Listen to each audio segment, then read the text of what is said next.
ہے. ایک سورت پڑھ کر اگر اپنے بیمار کو بھی کم کرو گے اللہ اس کو بھی فائدہ پہنچاتا ہے. ایک سورت پڑھ کر اپنے مرحوم کو بھی بخشو گے اللہ اس کو بھی بہترین ثواب پہنچاتا ہے. اب ہمارا جو قرآن مکمل ہوا اللہ کے خزانے میں کوئی کمی نہیں. اللہ فرماتا ہے واللہ الغنی وانتم الفقراء. اللہ تو غنی ہے, اللہ تو ہر چیز سے بے نیاز ہے, اللہ تو بہت ہی بادشاہوں کا بادشاہ ہے, مالک الملک ہے, اللہ تو بہت ہی زیادہ مالدار ہے. اللہ کے ہاتھ میں ہر چیز کی طاقت ہے, ہر چیز کی قدرت ہے. ان اللہ علی کل شیء قدیر. اللہ ہر چیز پر قدرت رکھتا ہے. ان اللہ بکل شیء علیم. اللہ ہر چیز کو جانتا ہے. ان اللہ علیم بذات الصدور.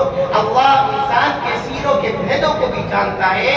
تو جب اللہ اتنی چیزوں کو جانتا ہے اور ہمیں کیا فرما رہا ہے اللہ وانتم الفقراء, اور تم غریب ہو, تم فقیر ہو, تم محتاج ہو, اور حقیقت میں ہم اللہ کے محتاج ہیں.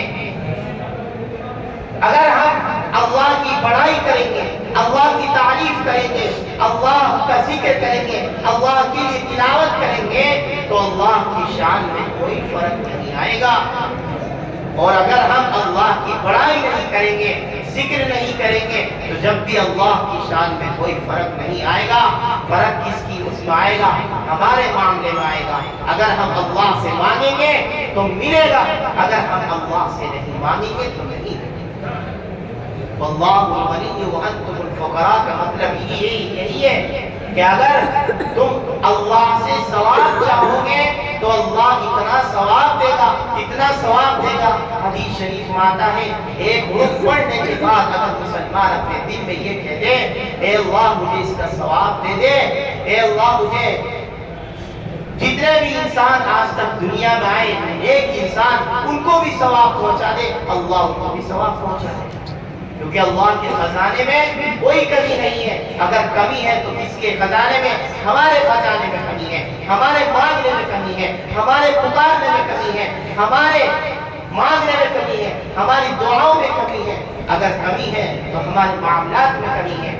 تو اللہ فرماتا ہے اگر تم پورے مرحوم کو بھی ثواب بخشو گے اور اس کے علاوہ اپنے مرحوم کو بھی ثواب پہنچاؤ گے میں وہ بھی پہنچاؤں گا.